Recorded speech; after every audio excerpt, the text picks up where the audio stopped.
সুপ্রিয়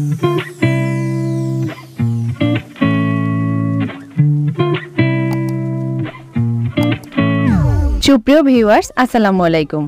আনন্দিস kitchen festival থেকে আমি তাহমিনা সুচি সবাইকে স্বাগত জানাচ্ছি। আর সেই সাথে আজকে নিয়ে এসেছি খুবই সহজ আম দুধ অথবা ম্যাঙ্গো মিল্ক ডেজার্ট রেসিপি, যেটা কিনা তৈরি করার পর ঠান্ডা ঠান্ডা খেতে খুবই টেস্টি।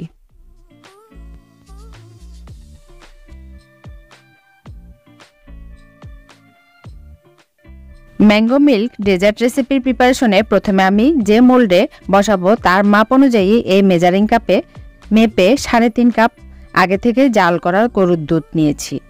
দুধটা এখন ঠান্ডা অবস্থায় আছে আর তাতে মেশাচ্ছি 3 চা চামচ আরও আধা চা চামচ অর্থাৎ 3.5 কাপ দুধের জন্য 3.5 চা চামচ আগার আগার পাউডার।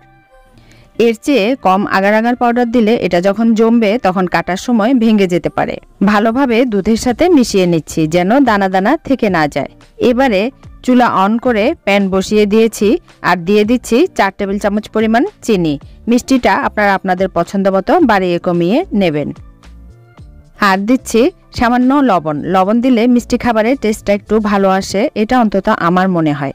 এবারে সব মিশ্রণ ভালোভাবে নেড়ে দুধের মিশ্রণটা নাড়াতে থাকবো। এরই মধ্যে বলকও এসে গেছে। আরও 3-4 মিনিট চুলায় রেখে মিডিয়াম আঁচে জাল করব।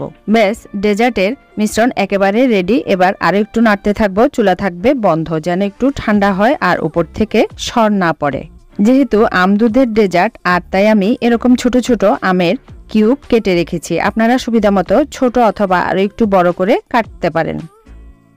এবারে যে পাত্রে ডেজার্টটা বসাবো তার তলায় কিছুটা আমের কিউব ছড়িয়ে দিচ্ছি। উপর থেকে কিছুটা দুধের মিশ্রণ দিয়ে দিচ্ছি। আবারও কিছুটা কিউব মাঝে দিয়ে দিচ্ছি যেন সব দিকে মোটামুটি আমের কিউবগুলো ছড়ানো থাকে, এতে দেখতে বেশ সুন্দর লাগে। এবারে সবটুকু দুধ দিয়ে দিচ্ছি। রুম টেম্পারেচারে 3 থেকে 4 মিনিট থাকা অবস্থায় একটা চামচ দিয়ে হালকা এভাবে আলতো করে আরও একটু নেড়ে দিচ্ছি যেন আমের কিউবগুলো এক জায়গায় জড়ো হয়ে না থাকে। এবারে এটা ঘন্টাখানেক ফ্রিজে নরমালে রাখলে আরো সুন্দরভাবে সেট হয়ে যাবে। প্রায় ঘন্টাখানেক পর ফ্রিজ থেকে নামিয়ে নিয়েছি। এই ডেজার্টটা মোল্ডের পাশ থেকে এমনিতেই ছেড়ে আসে। ছুরি দিয়ে চারপাশ আরো একটু ছাড়িয়ে প্লেটে মোল্ড আউট করে নিচ্ছি। এবার কেটে পরিবেশন করছি। মাশাআল্লাহ, খুবই সুন্দর লাগছে দেখতে। এতক্ষণ যারা ভিডিওটি দেখেছেন তাদেরকে অসংখ্য ধন্যবাদ। আবারও এরকম সহজ আরও একটি রেসিপিতে কথা হবে। ততক্ষণ পর্যন্ত সবাই অনেক বেশি ভালো, সুস্থ ও নিরাপদে থাকবেন। আজকের মতো আল্লাহ হাফেজ।